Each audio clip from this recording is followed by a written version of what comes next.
Today I want to talk about the religious narcissist along with the spiritual narcissist and the way that they control partners with it and how they can often use these religious and spirituality masks to gain supply.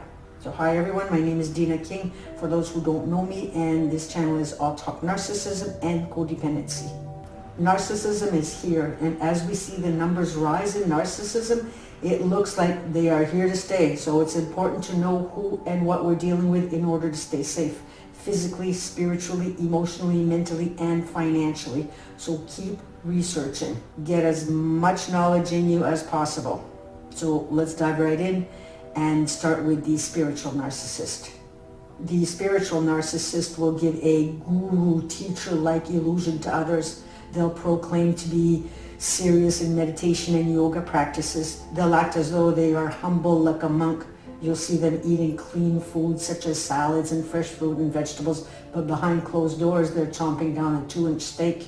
They'll put up posts on social media about some deep spiritual teaching or have a profile pic of them sitting in a lotus position with hands in a prayer position. They will join meditation or yoga groups and always have some words of wisdom for those attending. Either they are the leader of the groups, or if not, they make sure to be the one always offering up the deepest of teachings. At home though, the partner experiences something completely different. This so-called peaceful inhabitant is an intimidating tyrant, pounding tables and verbally abusive. The partner is often the one supporting them, providing food, shelter, and transportation, since the spiritual narcissist is too important to go out and get a job. They can also be unstable, moving from one place to another, seeking the next fix of supply. They can portray themselves as travelers. The partners can often find themselves living like vagabonds. So wherever they go, they are unknown to the public and just show themselves to be these enlightened beings. And for many vulnerable people out there, they can easily be attracted to them, which gives the spiritual narcissist more opportunity to cheat on their partners. This attention gives them huge amounts of supply. Just like all other narcissists, they are consistently trying to show themselves as special and above everyone, expecting praise and awe from the outer world. Like all narcissists, they live in a fantasy world.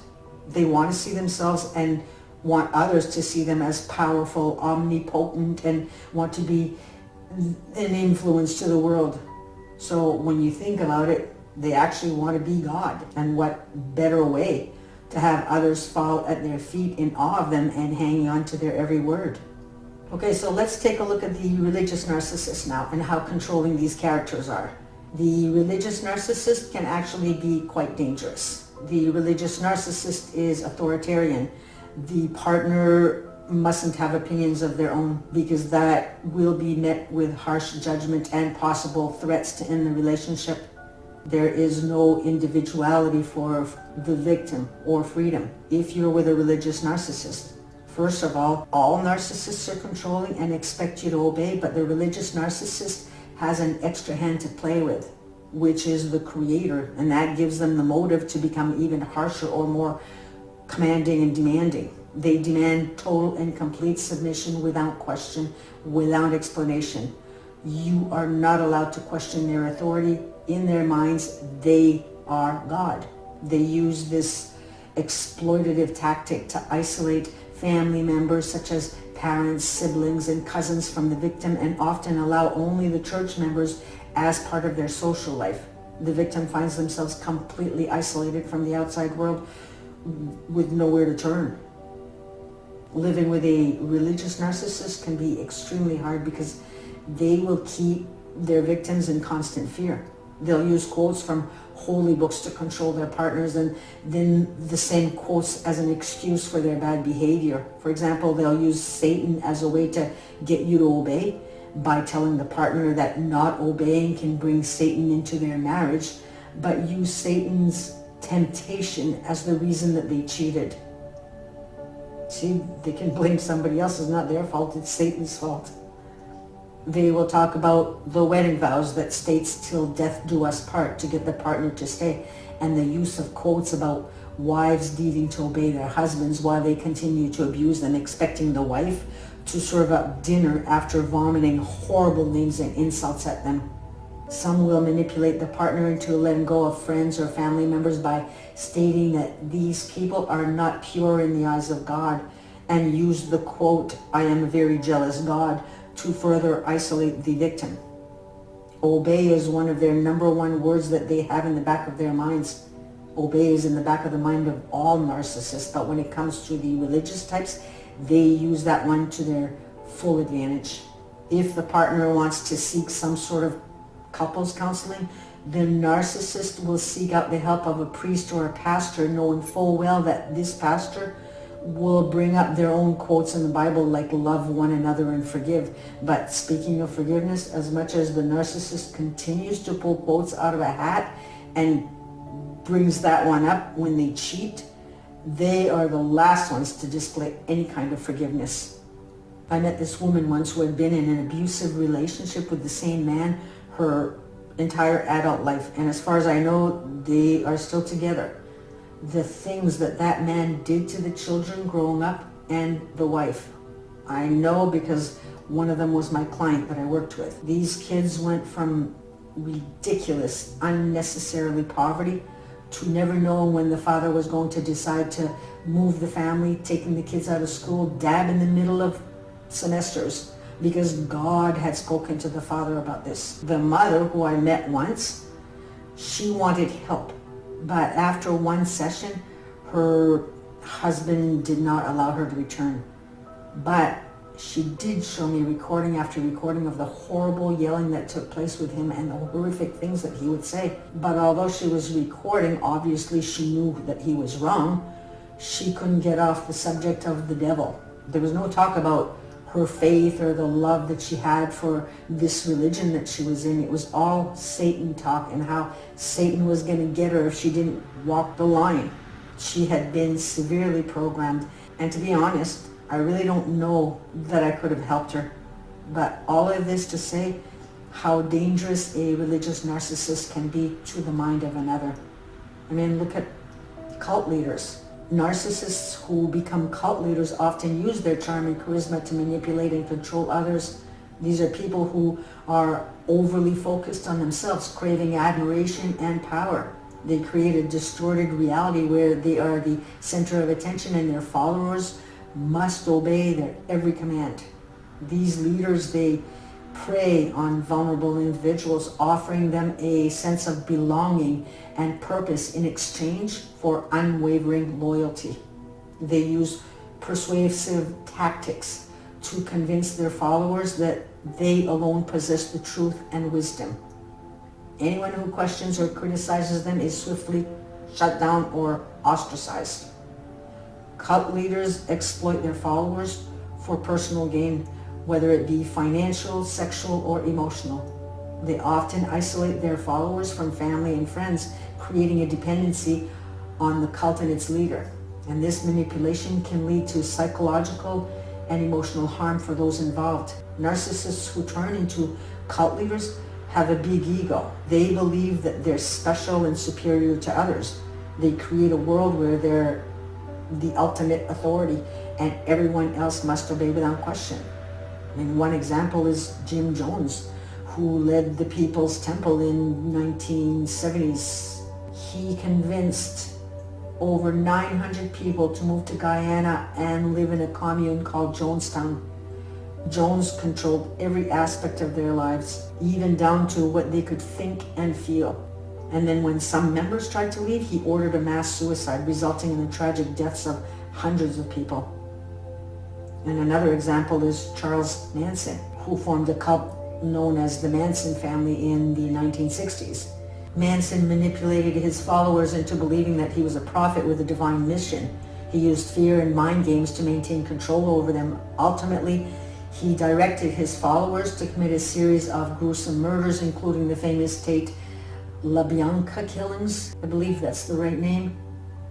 These narcissistic cult leaders exploit their followers for their own gain, whether it's money, power, or simply adoration. They isolate their followers from the outside world, making it difficult for them to leave or seek help. The narcissist is the opposite of all that is spiritual or of religious teachings. Look at the quote, "Love thy neighbor as thyself." Are they doing that? No, they aren't serving anyone but themselves. Do they care what the neighbors are doing? No. Are they out there trying to help their community in any way? No.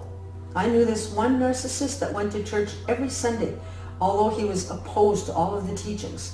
He was always researching history to find truth, but the truth that he was seeking, it wasn't about truth so that he could follow a better path, but it was all about trying to prove everyone wrong. It was self-served. He made sure to infiltrate his life with the pastor of that church by ways of sending emails with documents that he would put together regarding who the gods of the Old Testament were and whatever he could find to make himself appear special and above everyone else in the eyes of the pastor, along with seeing himself above the pastor also. He was never able to hold down jobs as intelligent as he was due to his oppositional characteristics, so he was always getting fired. He was also a covert narcissist, and everyone had to constantly help him find work and furnishing him with vehicles. Coverts depend on everyone else to help them. They aren't just manipulative, they're weak. Everyone has to take care of them. And no matter how often they helped him, he was always laughing at the teachings on his Sunday ventures, mocking them and showing all of this disdain going on about how stupid that they were. They saw him as this really intelligent, peaceful, quiet person who was seriously seeking, and he showed himself to be helpful in the eyes of the church by playing in the little church band. But again, that was also self-served because he thrived on playing in a band. It made him feel special when he fantasized about being recognized one day. He was getting supply. It had nothing to do with service to mankind. So anyway, that day, I asked him why it was that he attended church when he saw the teachings as ridiculous. And he was so quick to answer that one.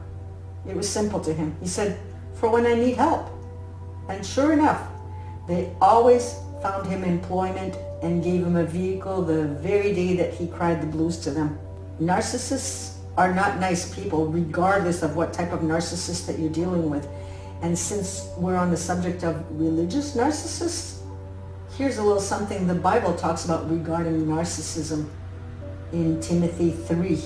It says, "But know this, there will be terrible times in the last days. People will be lovers of themselves, lovers of money, boastful, proud, abusive, disobedient to their parents, ungrateful, unholy, without love, unforgiving, slanderous, without self-control, brutal, not lovers of the good, treacherous, rash, conceited, lovers of pleasure rather than lovers of God, having a form of godliness but denying its power. Have nothing to do with such people. They are the kind who worm their way into homes and gain control over gullible women who are loaded down with sins and are swayed by all kinds of evil desires, always learning but never able to come to a knowledge of the truth. Just as Jannes and Jambres opposed Moses, so also these teachers oppose the truth. They are men of depraved minds who, as far as the faith is concerned, are rejected. But they will not get very far because, as in the case of those men, their folly will be clear to everyone. I mean, does that not sound like a narcissist that the Bible is referring to? So what can you do if you're in a relationship with these types? Healing from the manipulation and abuse inflicted by a religious narcissist can be a challenging journey, but it's possible with time, self-care, and support. And here are some ways that victims can begin the healing process.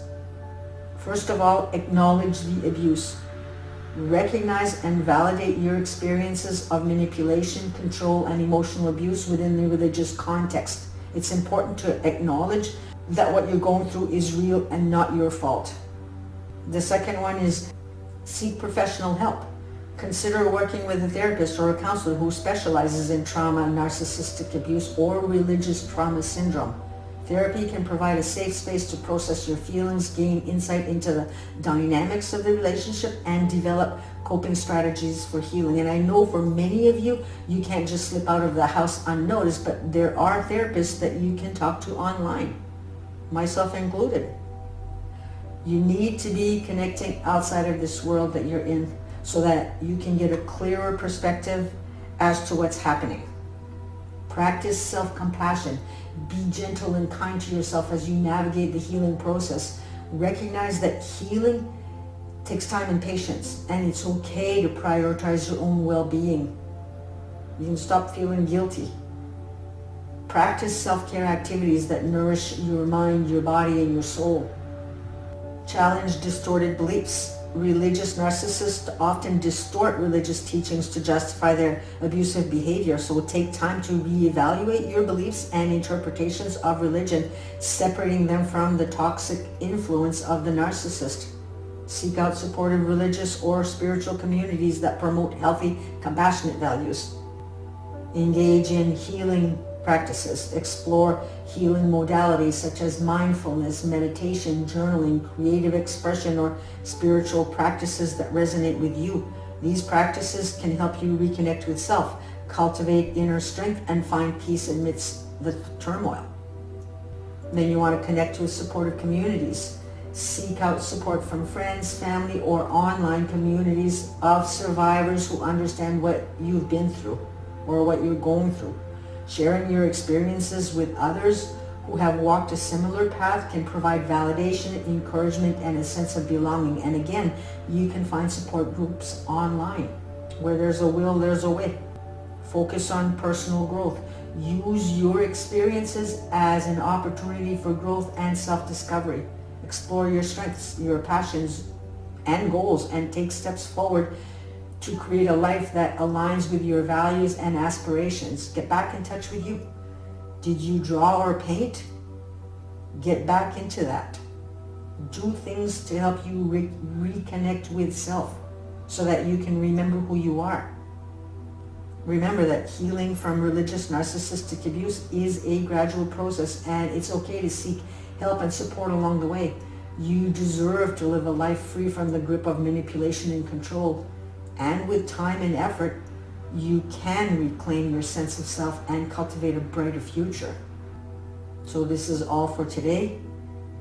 And on that note, I say farewell, and we shall see you in the next video. Bye for now.